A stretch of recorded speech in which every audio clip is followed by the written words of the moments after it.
Good evening. Thank you for coming to Spenceport High School. To clarify, we had an event that was planned here about a year ago to talk about vaping, and we didn't plan to have an epidemic at that time, so here we are. First of all, I want to thank you all for being here. It is, I believe, so important that we get accurate information out to the press as best we can. Today, as you know, was a very eventful day. We now have a total of last count 11 positives in New York State. We had a number this morning, all related to the individual that we found second earlier this week. Currently in Monroe County, we have no confirmed cases, but we do have an individual for whom we have ordered testing. This is an individual who is at Rochester General Hospital at this time. This person has been under appropriate isolation the entire time we were in consultation with the leadership, clinical leadership at the RGH hospital, and we should know more about the results of that test within 48 hours. Also notable today is that there was an expansion in the criteria for testing.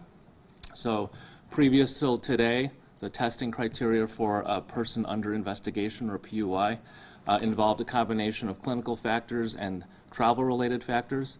That guidance has been broadened as of this afternoon, really to include anybody with symptoms that the clinician feels would be appropriate to have coronavirus testing. So that is at the clinical judgment of the person who is evaluating that person. That clinician would be factoring in local epidemiology, so the prevalence here in Monroe County, which currently we believe to be very low, the nature of that person's illness, any relevant travel history either from any of the 5 countries across the world or even now domestic, because we now know that there is domestic transmission, and obviously any other contact. So if this person's a healthcare worker, we would have a lower threshold, of course, for testing that individual because of the work-related risks. So again, we believe that the incubation period is 14 days. So my advice to any traveler is if you're coming from an area where we know there to be community transmission, you want to be watching for symptoms of fever, cough, and shortness of breath for that 14-day incubation period. If you work in a healthcare setting, please notify your supervisor, because we want to make sure that somebody is aware that you are returning to work, or in most cases, you may be asked to stay home from work as a voluntary precaution. Now, that would be for healthcare workers. For other employees, we ask that you contact your employer to evaluate your risk more on a case-by-case basis. I want to reiterate, today has been another eventful day from a standpoint of education. This morning I began the day with a conversation with Superintendent Tom Putnam, the president of the School Superintendents Association. As many of you know, he was speaking to many of the media earlier today. We are trying to coordinate our efforts as best we can to make sure that the schools have all the information that they need to be able to conduct classes in a safe and orderly fashion. Later this afternoon, I had the opportunity to speak with Mayor Lovely Warren and her executive team to brief them on what we know currently about the coronavirus situation, to sort of describe where we are in the planning process, and to look ahead a little bit as to what we might be expecting if and when we have a first positive confirmed case here.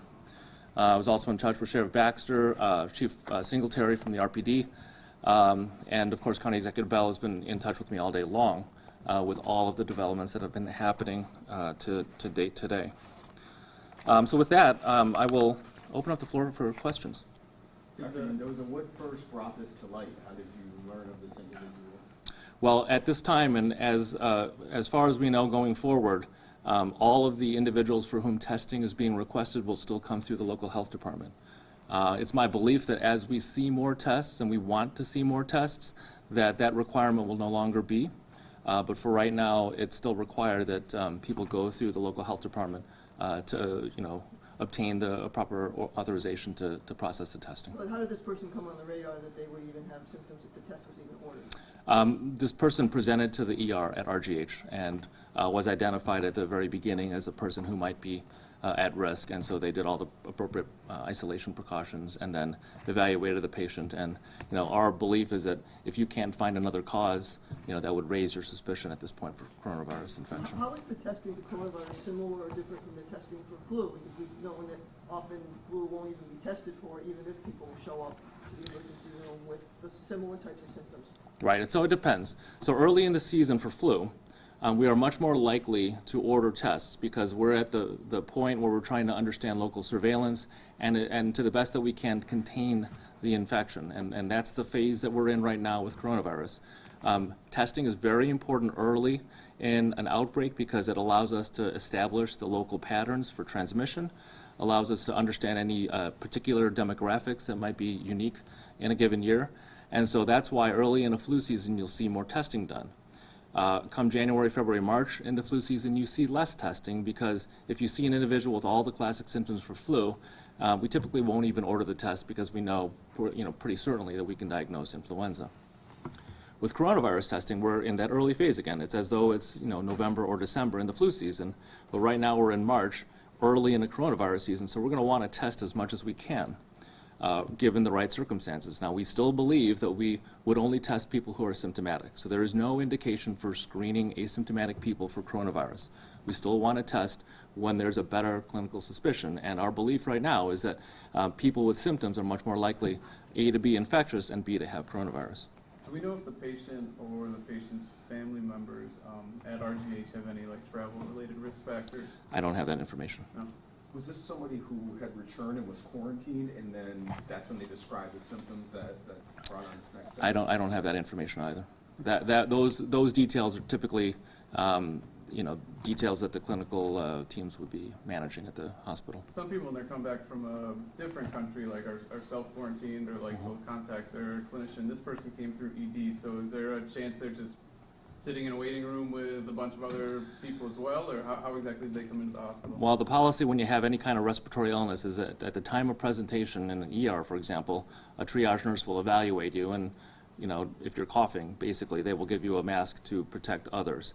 I think now with the heightened sense of awareness, my sense is that they process that individual more rapidly. And then your staff, if they just came in with, say, a cough, is your staff protected themselves the same or differently versus if they suspected they had coronavirus upon entry to ED? So we use universal precautions. In the healthcare setting, in the ERs, we are prepared to assume that most individuals we encounter might have some, communicable illness. So we'll take universal precautions. Is the county waiting on any more test results? Is it just this one guy? We only have one at this time. Is it And how now? many total since this all started have you had? We've only tested one. Do you know how ill the person is who came in? Ill enough for somebody to consider coronavirus testing. So that's the extent that I know of Male or that person. female? Can you give an age? Not able to give that information. What symptoms triggered the testing? Fever, cough, and shortness of breath. So, some perspective on this. This is one person presenting for the week of February 16th to 22nd. You had half of the total people who have died of flu have died in that 1 week, coming up on 5,000 cases of flu. Just this past weekend, 7 people died of an overdose in this county.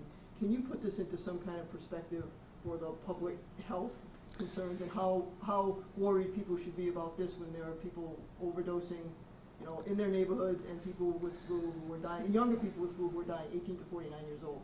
So first I'll say with the flu deaths, it does not mean that they all died in the last week. We learn about these cases as they're investigated throughout the season, and so these individuals have passed away at some point before February 15th, I think. So we don't know exactly. That being said, we know that prevention is so important. From a public health standpoint, this is a trying time, and it's also an opportunity for us to underscore the importance of prevention. And with the influenza, we know that there are steps that we can all take, number one being the flu shot. And now, more important than ever, particularly when we have a different challenge on the horizon, is the importance of hand washing, staying home if you're sick, coughing into your sleeve. Those principles are true now more than ever. And so I think to the extent that unfortunately we're seeing what seems to be a big bump in the amount of distress, we also know that it's important to educate the public and do whatever we can. Narcan is still very important. When I saw those cases go by over the weekend, it made me stop and think, we still have to get out there and educate the public. The opioid crisis has not gone away. I think my worry has always been that, we might lull ourselves into complacency by seeing, the numbers dropping, and I don't think we can do that. We need to keep a foot on the gas to make sure that we do everything we can to prevent these overdoses. Do these developments change the way you guys preparing? Is there any sort of more urgency with your agency now that there is a possible case? You know, we've been preparing for this. You know, it has never been a question of if, but rather when. You know, if and when this is, the first case, it won't be a surprise here, just like it wasn't a surprise to see in the United States or in New York State for that matter. You know, we have plans and we've been using them, which doesn't mean we rigidly follow them, but we do have a plan so that we have a way of centering ourselves when it can feel like there's a lot going on. You know, and I have, to balance my time between all of these crises, and that's my job. But I think it's still important that we educate people that we're in the middle of this process and there's a lot more to come. You know, as I said with the influenza, early on it's about containment, later on it's about mitigating the impact on the community, and I think we're going to be entering that point with regard to the coronavirus. You know, once we identify cases, and if it becomes more common, more prevalent here in Monroe County, our job is to keep people well, keep people home if they're sick, keep them from transmitting that illness to other people. And that again involves education, hand washing, all those things. We'll be having conversations really under the leadership of County Executive Bello. He's going to be convening groups of people together across the community to provide that education. Businesses, schools, community-based organizations, churches, faith-based groups. We want to make sure we get that information out to all of the possible constituents here in Monroe County. Just want to bring it back to testing here. Do you anticipate the county having enough testing supplies? There was a report that came out today that only 15,000 coronavirus testing kits exist in the country right now, with more being produced. Yeah, more being produced, and I see the capacity ramping up, and our hope is that as the demand ramps up, that the capacity will match it. But from my standpoint, I'm not going to worry about capacity. I'm going to order all the tests that are appropriate, and I'm going to encourage all my colleagues to order tests as appropriate. Again, only for symptomatic people. We're not going to be doing this for screening, but there are promising signs on the horizon that we're going to have more capacity to do tests in the next week or two. Do the broader guidelines for testing, though, potentially present some difficulties in having enough capacity? If used inappropriately, perhaps, yes. And so, I rely on my colleagues across the community to use these guidelines with clinical judgment. Influenza is far more common right now than coronavirus. And so, generally speaking, we're going to want to exclude all the other causes that we normally do. And only then, if we see no apparent explanation for a patient's presentation, might we consider coronavirus testing. Do we have the capacity for high-volume testing now? So collection is the first thing, and we can collect tests. We collect tests very routinely for influenza and other respiratory illnesses here. Then it's a question of sending all of these to Wadsworth. And from what I understand at Wadsworth, they are preparing diligently to meet the demand for all these tests, because there's going to be no surprise that we see more tests, and we want to see more tests. We want to be able to document the local prevalence and local transmission. Do you anticipate having a local testing center here at some point instead of just the one in the state? There is discussion for academic medical centers to be able to make that application, but to my knowledge, that's still very early in the process. When someone does present with what is suspected to be coronavirus, how is that treatment same or different than if they were to present with flu, the coronavirus super flu in a sense, or you do similar types of things? So what happens if someone presents and they have these symptoms? So flu and coronavirus are different viral illnesses. For influenza, we have medications. We have antivirals, Tamiflu being one of them. We have a vaccine for influenza. So we know more about influenza. We also know how to treat viral respiratory infections that are not influenza, and it's generally supportive care, taking care of them, making sure they're hydrated, and then in this case, making sure we understand the local contact history so that we can identify other people who might have contracted the infection. You're probably more likely to be quarantined than contract the virus. So, like for most people who are like curious about if we do have our first case of coronavirus, like what's the threshold of the quarantining process?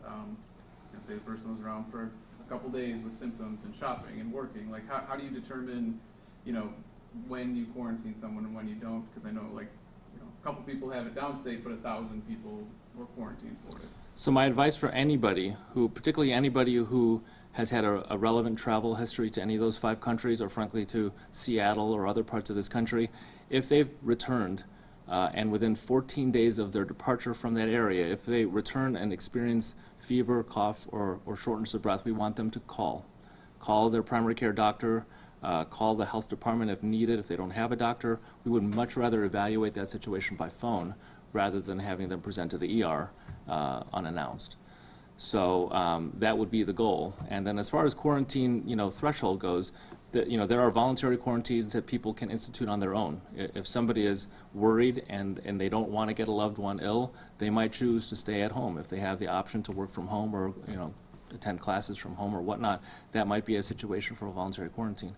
But at this point, from the health department standpoint, we don't have any planned quarantines as we had beyond the Chinese travelers, the numbers of which are really falling. So people coming back from Italy, South Korea, other places where the community transmission is prevalent, no quarantine guidance for that. There has been no guidance for that. Now, you might very easily conclude that we should. And that is a question that we have presented to the state. That is something that we're evaluating with them. Obviously, that's going to be a lot more travelers. And so my advice before any of that guidance comes down is the right thing to do is if you're coming back from any of those countries to consider yourself potentially at risk and to follow your symptoms. That doesn't mean don't go to work. That doesn't mean don't go to school. That does mean consider. The one exception I would make is if you're a healthcare provider. If you're a healthcare provider coming back from Italy, you want to talk to your employer first. But in general, other professions, watch out for symptoms, talk to your employer, and evaluate on a case-by-case basis. Are you familiar with any quarantine sites for the SUNY students that are coming back in Western New York? So that situation is evolving very rapidly. We've been in touch with the SUNY leadership. There is a dormitory on campus at SUNY Brockport that has been labeled, has been identified as a potential location, but a lot of those details are still coming out. Any timeline on when you could have finalized plans? We ought to learn more in the next day or two, certainly day. And they're going to start coming back pretty soon, right? Well, that's the idea. I understand that they're going to be coming back sometime in the next several days, so we have some time to plan. Every few years, we have a traveler who has measles. There's a suspected measles case, and then there's identification, and there's, if you were with this person or in that area, whatever. Is this same or different from what we go through something like every 3 to 5 years when there's a concern of measles, because that can be very contagious? Measles is far more contagious than this, and so we're very concerned about measles when that presents itself. But the process is the same. We identify the individual, and to the extent that we can, we talk to all the people that have been in contact with that person for the relevant period. And so in this case with coronavirus, we will identify a contact and then go back in time for 14 days and try to figure out, all the people that they might have come in contact with. Can we just recap what's going to happen next when we'll have a better idea on the results of this individual testing? So the testing on that individual at RGH went out earlier today. We ought to have the results back within 48 hours. And is the hospital closed? Can people still go in? Oh, the hospital is very much open. They are very much open for business. This individual is being, isolated, and there are appropriate precautions in place, but the hospital is very, very open. What about message right now to the public? They're going to see this, and it might heighten concerns. Is there a message about we need to stay calm, trust people, there's a plan in place? Yeah, I can understand why this might feel unsettling to people. It's new news. It really is sort of the first time that this is coming into our community. What I would offer is that now is not the time for panic. Now is the time to make sure you get accurate information. Now is the time to evaluate your own situation, take whatever precautions that we all can take in our homes, washing our hands, staying home if we're ill, coughing appropriately. All those steps are so important, particularly for coronavirus, where we know that there isn't a vaccine yet. So I think to the extent that we can harness our energy into the things that we know make a difference, I think that would be my advice to the public. At what point do you start contact tracing? As soon as we learn about a person, yes. So there has to be confirmed? Yes, we would want to have a confirmed case before we start doing the contact tracing, yes. At the rate at which COVID-19 is spreading right now, not only in New York State but across the country, where do you see us in Monroe County 2-3 weeks from now? It's really hard to predict those kinds of things, honestly. I wouldn't be surprised if it's here sooner than that, but there's no guarantees. If we do a good job containing, there's hope that we can avoid it. But honestly, I need to prepare as though it's coming, because I think that's my job. Flu peaks and seems to go away. We get it in winter. And what is known about coronavirus something similar? That this is I don't want to say like a seasonal type of thing, but it will ebb and flow as climates change, temperatures change in the areas where it's now being seen. So we're still learning a lot about the SARS-CoV virus. We don't have that information at this time as to whether it's going to be seasonal or not.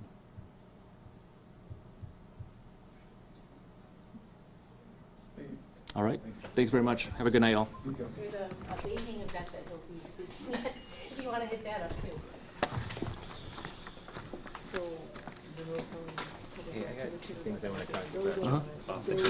are, How much does testing matter? Like, should I be asking the state health department, hey, what's going on? Or like, It matters early in an epidemic. We want to establish local prevalence, local transmission rates, so it does matter.